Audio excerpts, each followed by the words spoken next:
vacunas, la unidad de hemodiálisis y de diálisis peritoneal, que a futuro está ventilada también, y la instalación de la resonancia magnética, que esperamos que antes de salir el año podamos tenerla instalada. Los pacientes, me gustaría preguntarle a los residentes de San Cristóbal, como le decía ahorita fuera de cámara, fuera del aire, perdón, ¿cuál ha sido la receptividad que han tenido ustedes por parte de los residentes de esa ciudad? La receptividad ha sido muy buena, mejor que la esperada, porque no es desconocido de que todo proyecto en sus inicios, el primer y segundo año, son años de empoderamiento, de darse a conocer en la provincia, de que la gente vaya teniendo confianza, esa confianza con relación al servicio. Pero somos un grupo de profesionales que ya somos conocidos en la provincia por nuestra práctica y nuestra trayectoria en otros centros. Tenemos especialistas de mucho renombre dentro de la provincia y fuera de ella, y esto también ha colaborado a que haya un apego de los pacientes con nosotros. También la parte del servicio, el servicio, no solo el servicio médico, sino también el servicio hospitalario con relación a lo que es la hotelería. El paciente busca confort, busca un lugar cómodo, un lugar agradable a la vista y donde se le den todas las comodidades que requiere durante un internamiento. Y un servicio de calidad. Y un servicio de calidad y humanizado, claro está. En el caso de las ARS, es una pregunta obligatoria, sí, porque los pacientes a veces cuando ven esos monstruos de clínica que son tan sofisticadas, que son tan completas como el centro que ustedes dirigen, siempre preguntan, bueno, pues yo tengo mi seguro médico, pues ¿cuáles seguros tienen ustedes contratos? Si tienen con la mayoría de los seguros. Sí, ya tenemos, gracias a Dios, la mayoría de los seguros, yo casi todos ya tenemos. Universal, el último que nos faltaba, ya está con nosotros. Ah, pero eso es increíble, sí, tienen todos los seguros. Sí, o sea, que toda la población de San Cristóbal tiene un centro privado a la cual pueden acudir sin ningún tipo de problema, un centro que tiene tecnología de punta, un centro donde tiene, me imagino, carácter de humanización, porque eso es algo de lo más importante, que nosotros seamos médicos pero con humanización, que es bastante importante, porque muchas veces somos médicos, sabemos todo, tenemos toda la tecnología, pero si no tenemos lo que es la humanización, pues lamentablemente con eso nosotros perdemos mucho, y yo me alegro de que el centro sea de esta característica. Y en el caso de la atención primaria, por ejemplo, consultas de atención primaria de medicina familiar, por ejemplo, si tienen los médicos familiares, que es el médico bueno, el médico donde va el paciente por primera vez y es el que deriva. Cuentan ustedes. Bueno, la atención primaria es algo que está en boga ahora mismo y que la mayoría de los hospitales van a tener que meterse en eso. Ya estamos pensando en abrir una unidad de atención primaria, porque definitivamente las ARS incluso nos lo están exigiendo. Claro. De manera que eso viene por ahí. Nosotros especialistas somos nada más los receptores de los pacientes que nos refieren los médicos familiares realmente. De manera que pronto también tendremos al lado nuestra unidad de atención primaria. Eso es así, doctor. Mire, usted sabe que el doctor Rutten Walter es ginecólogo obstetra. Nosotros no podemos dejar pasar que él pase por aquí sin nosotros hablar un poquito de la prevención del cáncer cérvico-uterino. Claro. Sabemos que a pesar de que este mes de marzo se conmemora la prevención del cáncer colorectal, también es importante hablar del cáncer cérvico-uterino, que usted sabe, más que nadie como médico, que tantas mujeres son diagnosticadas. Hablar un poquito con el doctor, ¿le parece? Claro, vamos a ver, doctor. Claro que sí. De hecho, como usted bien dice, este 26 de marzo se conmemora el Día Internacional del Cáncer de Cervix. Y justamente también por eso, en el día de ayer tuvimos nosotros un espacio de radio donde fuimos a dar el tema del cáncer de cervix y también fuimos a la comunidad a llevar la parte social del centro, dando una charla a las mujeres de ese sector. Bueno, pues vamos con la primera pregunta. ¿Cuáles son los principales, ese docente que me pregunta, los principales factores de riesgo para que una paciente tenga un cáncer cérvico-uterino? Bueno, el principal factor de riesgo es el HPV, realmente.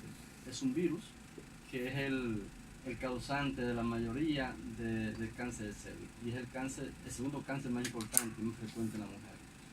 Hay personas que le temen a la vacuna que se utiliza contra el virus del papiloma humano. Sin embargo, nosotros tenemos entendido que es una vacuna bastante segura. ¿Qué usted puede decirnos de esa vacuna? Hay muchos mitos y tabúes con respecto a la vacuna. realmente la recomendamos.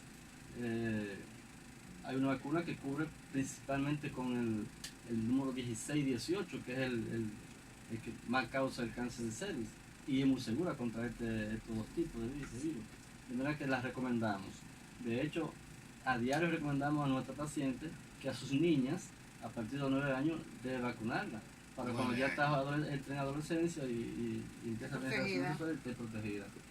Ok, el cáncer del cervicouterino, ¿a qué edad se presenta con más frecuencia? Entre los 23 y los 38, 40 años. Por debajo de ahí, si es una mujer que empezó a tener relaciones sexuales, que también es un factor de riesgo cuando inician muy temprana edad las relaciones, y la múltiple pareja, pues también incrementa ahí en esa edad.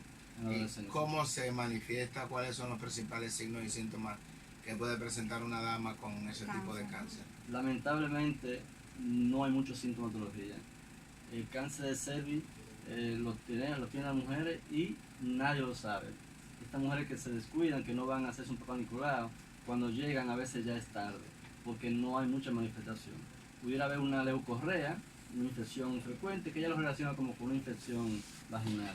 Un dolor pélvico, me duele un ovario, pero realmente no hay mucha manifestación. El cáncer de cervix ya a veces está en etapa final y todavía no ha dado manifestaciones. Wow. O sea, por eso las mejores medidas son las prevenciones. Definitivamente, prevención y acudir al ginecólogo por lo menos 2 veces al año para un chequeo genital de pelvis. Y no automedicarse si tienes dolor de ovario, si tienes ese pujito, porque realmente tienden a una medicación. La automedicación es un problema. A propósito del hospital de la diabetes, diariamente en mi consulta van muchas pacientes de 60, 70 años. Yo le pregunto, ¿cuándo fue su última consulta con el ginecólogo? Y me dice, no, doctor, ya yo no voy al ginecólogo. Yo le pregunto, ¿y por qué? Porque a mí me sacaron todo. Otro error. Hicieron una histerectomía. Esa paciente que tiene histerectomía debe de acudir al ginecólogo. Sí, realmente debe acudir. Quizás no con la misma frecuencia que antes, pero debe acudir porque también hay cáncer de vagina. Y de hecho el cervix, que estaba unido a la parte superior de la vagina, ahí pueden quedar células del cervix que pudiera tener un cáncer ahí en la cúpula o en el manguito, como lo llamamos. Claro que debe acudir. El doctor Opten Walter es ginecólogo obstetra del Centro Médico Grumet de San Cristóbal y está con nosotros. Estamos hablando con él de cáncer cérvico-uterino. Si usted tiene alguna pregunta, algún comentario, puede llamarnos a cabina 809-531-1701, 809-531-5508. También desde el interior sin cargos, 1-809-200-3141 y 1-809-200-5508. Ay, mi gente dando vaya, estoy esperando ya que siempre están en sintonía. Santiago. O sea, que pueden hacer sus llamadas. Doctor, y la cura, porque hay muchas pacientes que llegan bastante tarde con el cáncer cérvico-uterino. Sí, no se ha diagnosticado. ¿Cuál es el tratamiento una vez ya diagnosticado? Bien.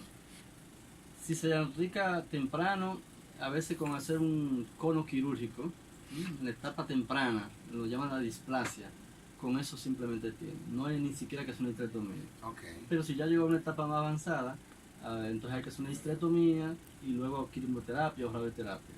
Y si esta paciente tiene paridad satisfecha, o sea, ya tiene todos los hijos que iba a tener, pues no es mejor hacerle una histerectomía a la paciente. No soy ginecólogo, lógicamente, por eso hago la pregunta, doctor. Una histerectomía de manera preventiva. Ajá. Si no tiene factores de riesgo importantes, antecedentes familiares de cáncer de cervix, no es necesario. De hecho, yo nunca propondría a una mujer que le quitemos el útero por simplemente prevenir que le vaya a dar un cáncer. Okay. Lo que ella sí debe ir 2 veces al año al ginecólogo. Después ya hecha la histerectomía, practicada la histerectomía. No. O sea, la embarazada per se, perdón, la embarazada no, la paciente con riesgo de cáncer. Sí. Ok. Sí. Entonces, ¿hay alguna relación entre el cáncer cérvico-uterino y el cáncer de mama? No. No hay ninguna relación. O sea, porque a veces las mujeres cuando tienen un cáncer de cérvico-uterino, algunas están paranoicas y piensan que puede haber algún tipo de relación. No, los factores de riesgo son diferentes, no es relación ahí. El cáncer, cualquier cáncer de cualquier órgano puede tener metástasis, pero en este caso no hay relación. Realmente, cuando se dice que es asintomático, que muchísimas veces no perciben los síntomas la paciente, Regularmente hay una edad específica, ya que usted diga tiene 40, 50, 60, 70 años para que una paciente sea diagnosticada con cáncer cervicuterino, quizás porque no iba a chequearse. ¿Existe una edad promedio que usted puede decir, bueno, las pacientes que más recibimos, que son diagnosticadas, tienen tal edad?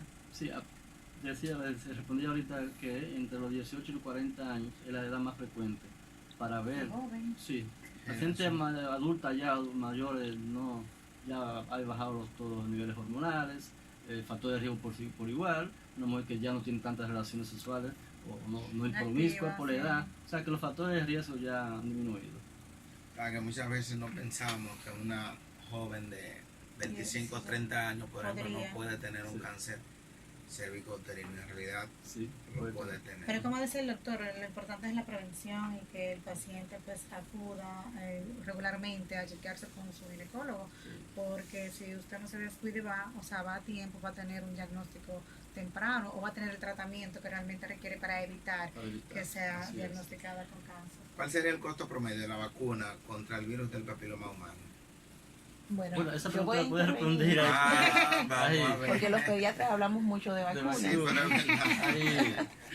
Son 3 dosis que se ponen y el costo quizá ya lo puedes saber más que bien. Sí, tenemos 2 dosis, 2 vacunas aprobadas que están en el país disponible a nivel privado y a nivel también del Estado. Tenemos, voy a mencionar nombres comerciales. Por ejemplo, tenemos la Gardasil, que se utilizan 3 dosis. El costo próximo a promedio es de unos 4.800 pesos por dosis. Es un costo que no es asequible a toda la población, pero el Ministerio de Salud Pública, junto con lo que es el Colegio Médico, en uno de los logros de tantas luchas que se hacen, se logró que fuese aprobada la aplicación de la primera dosis de la vacuna del papiloma humano a todos nuestros escolares a los 9 años. Ya eso se puso en práctica desde principio del año pasado. En las escuelas públicas y en los colegios se hace una campaña de educación, se convocan a los padres, se les da la información y se lleva la vacuna a los centros educativos y se le aplica la primera dosis a todos los niños a la etapa de los 9 años. Hubo ciertos rechazos de algunos padres en los colegios, por ejemplo, los colegios católicos y evangélicos, pero hubo mucho rechazo con relación a este tema. Pero es que educación, después se va a ir educando a la población y lo van a aceptar. Claro, la prevención siempre decimos que es lo más importante en medicina. Bien, entonces vamos a hablar un poquito de la unidad de cuidados intensivos. Por ejemplo, en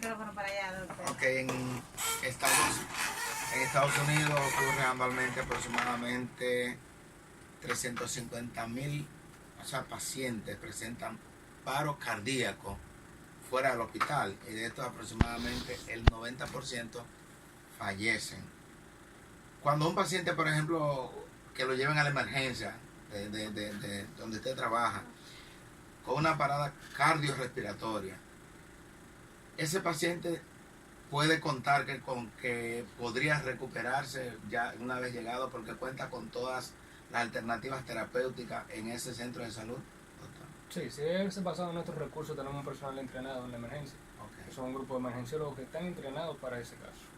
Inmediatamente llega el paciente, ellos tienen su esquema de protocolo, que para eso lo entrenan, y se tiene todo el equipo, su carro de paro, su desfibrilador para tomar conducta, inmediatamente llegue. También es importante el tiempo en que se produjo el paro cardíaco para entonces ver la efectividad y la recuperación del paciente, porque a veces se quedan con secuelas que son un poco cuesta arriba para los familiares cuando uno reanima a un paciente que a veces está también en muerte cerebral con midriasis bilateral de hace bastante rato. Entonces, pero tenemos un equipo que resuelve inmediatamente, los pacientes llegan, se hace la recepción, incluso se pide ayuda a un personal de intensivo para que colabore con la emergencia. Okay, ¿cuáles son las principales secuelas que puede tener un paciente que haya hecho una parada cardiorrespiratoria? Sobre todo, como dijimos anteriormente, la mayoría lo hacen fuera del hospital, pero también hay pacientes, por ejemplo, que nosotros hemos estado en algunos centros de salud que me ha tocado estar, que el paciente está en el área de consultas y hace una parada cardíaca. Entonces, si no se actúa a tiempo, ¿cuáles serían las principales secuelas que podría tener ese paciente? Bueno, hay que ver la causa de que lo llevó al paro cardíaco. Okay. Estamos hablando de una arritmia y nosotros inmediatamente se toma la conducta y se reanima, o sea, se identifica la arritmia, se resuelve el problema y se reanima inmediatamente, el paciente no va a quedar con una secuela importante. Si es por un infarto, hizo el infarto y hizo un paro cardíaco, entonces ahí va a quedar con una secuela, pero ya de origen cardíaco, o puede ser que fallezca en el mismo momento. Ahora, si el paciente hace un paro cardíaco, dura mucho tiempo y no llega a la unidad o al área de emergencia en un tiempo específico, entonces ahí tenemos el problema de que el paciente puede quedar en muerte cerebral o quedar con un daño cerebral por la hipoxia del traslado.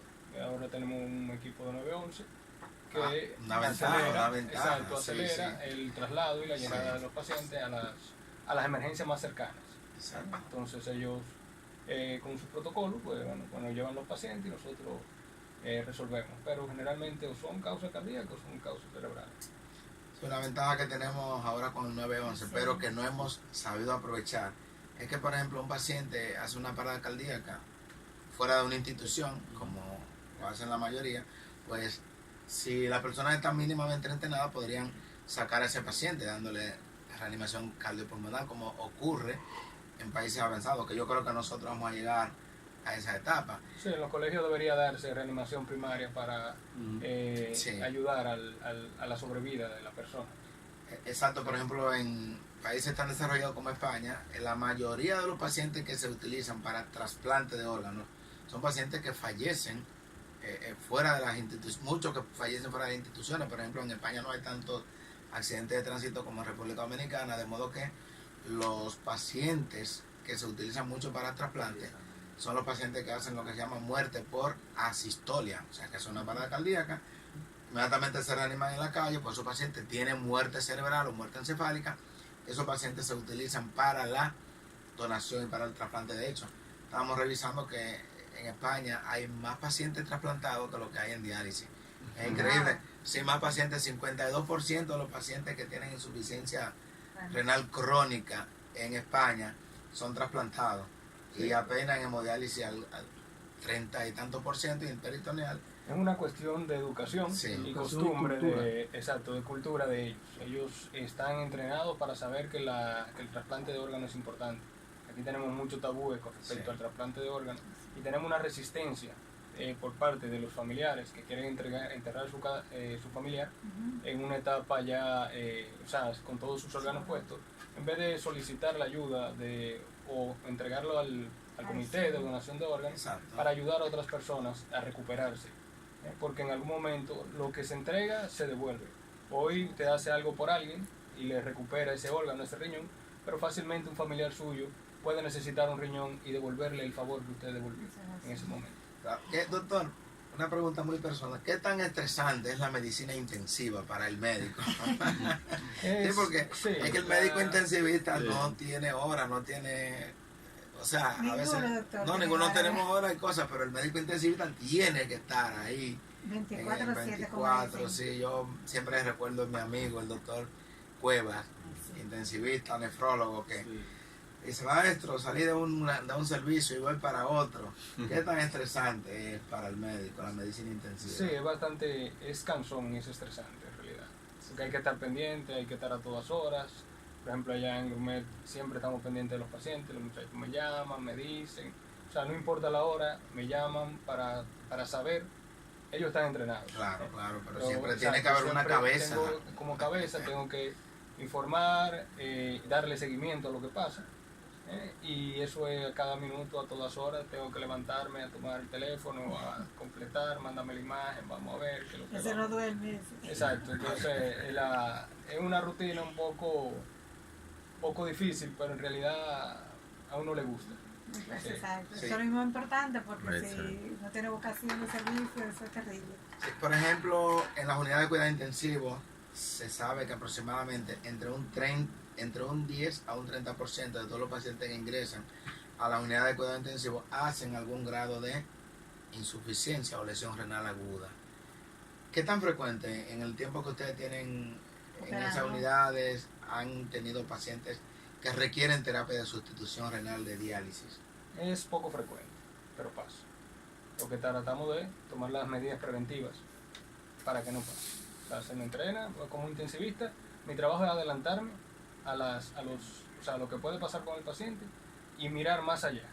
Adelantarme a eso e iniciar un tratamiento preventivo antes de que ocurra.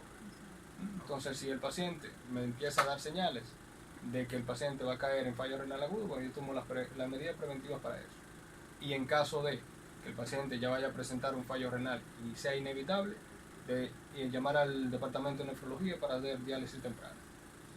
Que tenemos en ese prestigioso centro de salud, tenemos todas las especialidades, sí. Nosotros nos sentimos bastante bien porque todo es en bien de la salud dominicana y de la salud en general, y siempre que existan centros de salud capacitados, que tengan personal capacitado, que tengan tecnología de punta, pues eso va en beneficio de toda la población, y nosotros nos sentimos bastante orgullosos de que esto así ocurra. La embarazada está completamente bien porque tiene sus ginecólogos, y entonces el pediatra tiene su pediatra completamente, o sea que perinatólogo, tiene todas las subespecialidades pediátricas. Ok, o sea que es un centro bastante completo. Bueno, yo creo que hemos conversado lo básico del centro médico que ustedes dirigen, y nosotros de este lado yo creo que tenemos que hacerle un llamado a la población, no solamente de San Cristóbal, sino a la población completamente del sur, que no solamente es en la capital, no solamente en Santo Domingo, que tienen que venir a buscar salud, porque muchas veces, y lo digo esto porque hemos tenido casos de pacientes que, por ejemplo, están en un centro de salud en San Juan de la Maguana, en Asua, o en Asua, y quieren obligatoriamente llegar a la capital. Pues ocurre, y hemos tenido casos, incluso yo conozco un caso hace aproximadamente mes y medio, que yo conversé con alguien de otro centro, y le dije, mira, pero hasta que el paciente no esté estable, déjalo ahí, o sea, no tiene necesariamente que llegar a la capital. Entonces, hay casos que si nosotros nos precipitamos trasladándolo directamente a la capital, pues ese paciente puede fallecer en el camino. Entonces, si tenemos centros tan preparados que tienen toda la tecnología de punta, pues es importante que la población sepa que en el centro médico Grumet pueden llevarlo, centro médico Grumet, pueden llevar a ese paciente que van a recibir las atenciones adecuadas. Vamos a pedirle a la doctora Genao que invite a todos nuestros oyentes que nos escuchamos a nivel nacional a que le diga por qué deben de visitar el centro médico Grumet. Grumet es un centro que está diseñado para darle solución a toda la problemática de salud de la población. Todo paciente que llega a nuestro centro tiene la posibilidad de recibir una atención con calidad y humanizada. Además de no tener nosotros la necesidad de referir ningún paciente a ningún centro, porque tenemos una capacidad de resolución de todas las problemáticas de salud. Es lo más importante, se realizan cirugías de neurocirugía, cirugías cardiovasculares, tenemos un departamento de neonatología, una unidad de cuidado intensivo neonatal, dando una respuesta al déficit que hay actualmente a nivel nacional de espacios en las unidades neonatales, y en la unidad de cuidado intensivo que también tenemos un gran déficit a nivel nacional de camas en las unidades de cuidado intensivo. Entonces invitamos a toda la población a conocer nuestra estructura, a usar nuestros servicios, recordar que tenemos todos los seguros médicos y que a pesar de que somos un centro con una estructura que cuando uno la ve desde afuera dice, wow, una pequeña plaza de la salud de San Cristóbal, no somos caros. Que no le coja miedo, llegue al centro médico Grumet, no le coja miedo. El paciente paga la diferencia autorizada por su seguro. O sea, que no van a exagerar cobrando diferencias que no están estipuladas. Dirección y teléfono. Doctora. Estamos ubicados en la Avenida Libertad número 39, San Cristóbal. Los teléfonos 809-279-3939. Repítaselo para que lo anoten. 809-279-3939. Avenida Libertad número 39, San Cristóbal. Grupo Médico San Cristóbal. Antes de la pausa, quiero decir, el 24 de marzo de cada año se celebra el Día Mundial de la Tuberculosis. Eso es para concientizar sobre las terribles consecuencias de esta enfermedad. Y esta fecha fue tomada ya que en el 24 de marzo de 1882 fue que Robert Koch anunció que había descubierto la bacteria que provoca la tuberculosis.